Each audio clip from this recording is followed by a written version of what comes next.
اعوذ باللہ من الشیطان الرجیم بسم اللہ الرحمن الرحیم اللہم صلی علی محمد وعلی آل محمد وبارک وسلم وصلی علیہ۔ میرے اللہ نے حکم ارشاد فرمایا ہے اینما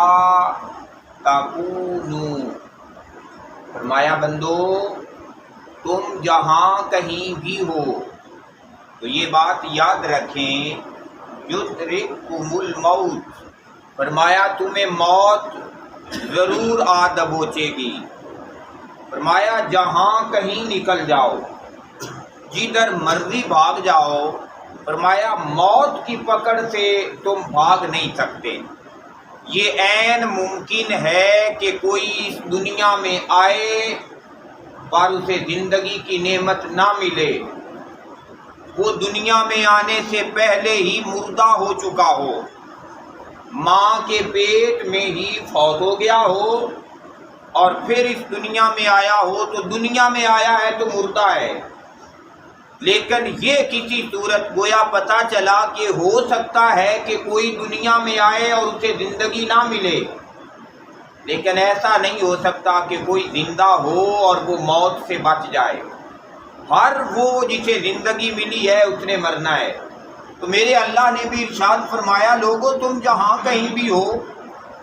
موت تمہیں آ پکڑے گی، وَلَوْ كُنْتُمْ، اور اگرچہ تم فی بروج مشیدہ، چاہے تم مضبوط قلعوں کے اندر بھی داخل ہو جاؤ، مضبوط کسی برج کے اندر بھی داخل ہو جاؤ، تو فرمایا وہ بھی تمہیں موت سے بچا نہیں سکتا ہے۔ تو گویا یہ خیال کرنا کہ میدان جنگ میں جائیں گے تو مارے جائیں گے، فرمایا یہ میدان جنگ میں جانا یہ مرنے کی ضمانت نہیں ہے، بلکہ بندہ جہاں کہیں بھی ہو مارا جائے گا۔ ورنہ ایسے ایسے لوگ بھی ہو گزرے حضرت خالد بن ولید رضی اللہ عنہ کی طرح، جنہیں لقب سیف اللہ کا دیا گیا کہ یہ اللہ کی تلوار ہیں، 63 کے قریب جنگوں کے اندر شرکت فرمائی اور شدید خواہش تھی کہ اللہ شہادت کی موت عطا فرما دے، تو اتنی جنگوں میں شرکت کرنے کے باوجود جسم کا کوئی ایک حصہ بھی ایسے نہ تھا جہاں پہ تلوار، نیزے یا برچھی کا زخم نہ لگا ہوا ہو، لیکن اس کے باوجود فطرتی موت مرے، میدان جنگ کے اندر نہیں مارے گئے۔ گویا میرے اللہ نے یہ بات واضح فرما دی کہ لوگوں موت یہ اللہ کا فیصلہ ہے، جہاں وہ چاہے گا وہاں بندے کو موت آ جائے گی۔ پھر ارشاد فرمایا میرے اللہ نے وَإِن تُصِبْهُمْ، اگر پہنچے ان لوگوں کو حسناتن، کوئی اچھائی، کوئی بھلا یا کوئی خیر پہنچ جائے، فرمایا یقولو، وہ کہتے ہیں ہذہ، کہ یہ جو ہمیں منافع مل گیا ہے، یہ بھلا مل گیا ہے، من عند اللہ، یہ اللہ تعالیٰ کے دربار سے ہے۔ کچھ لوگ ایسے ہیں جن کی طبیعت اور مزاج ایسا بن گیا ہوا ہے کہ جب انہیں کوئی بھلا نفع پہنچتا ہے کہتے ہیں اللہ فضل کیتا ہے، یہ اللہ کی مہربانی ہے۔ وَإِن تُصِبْهُمْ، اور اگر انہیں پہنچتا ہے سیئات، کوئی آزمائش، کوئی تکلیف پہنچتی ہے، ان پر کوئی مصیبت آ پڑتی ہے، تو فرمایا یقولو، وہ کہتے ہیں ہذہ، کہ یہ جو ہم پہ آزمائش آ گئی ہے، من عندک، اے نبی یہ تیرے آنے کی وجہ سے آ گئی ہے۔ جب آقا علیہ السلام مکہ سے ہجرت کر کے مدینہ تشریف لے گئے، آپ کے اصحاب مہاجرین آپ کے ساتھ تھے، تو مکے مدینے کے اندر پھر وہ جو منافقین کی جماعت تھی نا، اس کے ساتھ یہود کے کچھ لوگ تھے، جب بھی کبھی ان پہ آزمائشیں آتی یا کوئی بات آتی تو انہیں اور کوئی بات نہ ملتی، کہتے کہ اس دفعہ جو کھجوریں بہت تھوڑی ہوئی ہیں نا، لگتا ہے کہ یہ جو نیا نبی آ گیا ہے نا اس کی وجہ سے ہماری فصلیں کم ہو گئی ہیں۔ اس کی وجہ سے بیماریاں زیادہ ہو گئی ہیں، اس کی وجہ سے آزمائشیں زیادہ ہو گئی ہیں۔ تو گویا یہ وتیرہ اور یہ طریقہ کہ اگر کوئی بھلا پہنچے، نیکی پہنچے، نفع آ جائے، بندہ کہے کہ یہ میری وجہ سے آ گیا ہے، اور اگر کوئی تکلیف آ جائے تو کہے اس کی وجہ سے آ گیا ہے، تو یہ مومنین کا وتیرہ نہیں ہے، یہ مومنین کا طریقہ نہیں ہے۔ آج کل اللہ ماشاء اللہ جس معاشرے میں ہم رہ رہے ہیں، جہاں ہم زندگی گزار رہے ہیں،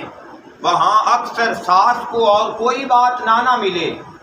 بچے کو زکام ہی ہو جائے تو کہتی ہے کہ جب کہ یہ بہو آئی ہے نا ساڑھے گھروں بیماریاں جانتیاں ہی نہیں، ہمارے گھروں سے تکلیفیں جاتی ہی نہیں ہیں، تو ایسی کوئی نہ کوئی بات چلا دینا، تو یہ وتیرہ اور یہ طریقہ کسی صورت درست نہیں ہے۔ تو فرمایا محبوب وہ ایسی بولی بولتے ہیں،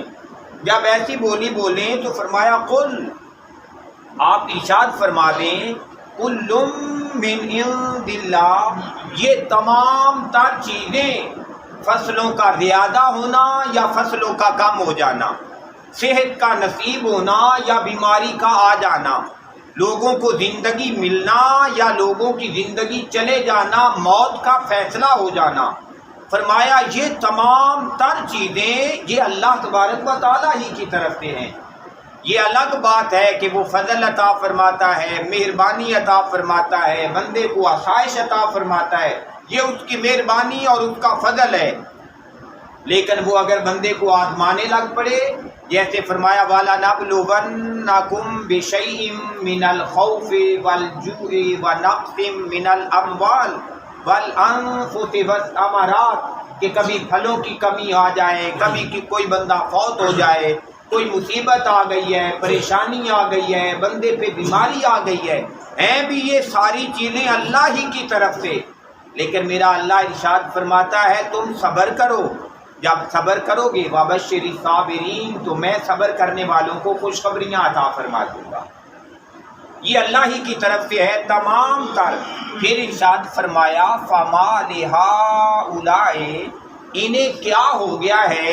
القوم، اس قوم کو، لا یکادون، کہ قریب نہیں ہے یہ بات، یفقہون حدیثا، کہ وہ اس بات کو سمجھیں، اس بات کو پلے باندھ لیں کہ یہ سب کچھ ہمارے اللہ ہی کی طرف سے ہے، اور اللہ ہی کی طرف سے ہے تو پھر اللہ نے کچھ کاموں کو کرنے کا حکم دیا ہے، وہ کریں عزت پا جائیں، اور کچھ باتیں وہ بھی ہیں جو ہیں اللہ ہی کی طرف سے، پر اللہ تعالیٰ نے فرمایا ہے یہ تم نے نہیں کرنا، اگر ان سے رک جائیں پھر بھی اللہ ہی کی طرف سے ہیں، اس کا اجر اور ثواب اللہ ہی عطا فرمانے والا ہے۔ لیکن ہمارا مسئلہ یہ ہو گیا ہے، ہم چاہتے ہیں کہ یہ جو چھری ہمارے ہاتھ میں آ گئی ہے، ہم اسے سیب کے اوپر رکھیں تو وہ کاٹ دے، یہ ہماری چاہت ہے، لیکن ہم چاہتے ہیں کہ یہ چھرا اگر ہم کسی کے پیٹ میں مار دیں تو یہ نہ کاٹے، یہ نہیں ہو سکتا، یہ خالق اللہ ہی ہے، لیکن یہ الگ بات ہے کہ اس نے فرمایا ہے کہ یہ چیزیں کاٹیں گے تو یہ عمل کرے گی، لیکن دوسری طرف فرمایا اگر آپ ایسا عمل کریں گے تو یہ اس کا رد عمل بھی اس طرح کا کر دے گی۔ اسی طریقے سے اس دنیا میں خیر کا وجود بھی موجود ہے اور شر کا وجود بھی موجود ہے، لیکن میرے اللہ نے خیر کو اپنانے کا حکم دیا ہے، شر کو چھوڑنے کا حکم دیا ہے، تو اللہ تعالیٰ سے دعا ہے کہ میرا اللہ اس دنیا کی زندگی میں تمام امور جیسے میرے اللہ کی مرضی ہے ویسے ہی ہمیں بجا لانے کی توفیق عطا فرمائے۔ اللہم صلی علی ومولانا محمد، اللہم صلی علی ومولانا محمد وعلی آلہ وصحبہ وبارک وسلم۔ اللهم صل على سيدنا محمد وعلى آل سيدنا محمد وبارك وسلم وصل عليه اللهم أنت السلام ومنك السلام تبارك ربنا وتعالى يا ذا الجلال والإكرام اللهم رب ارحمهما كما ربياني صغيرا رب اغفر وارحم وأنت خير الراحمين اللهم ربنا أتمم لنا نورنا واغفر لنا إنك على كل شيء قدير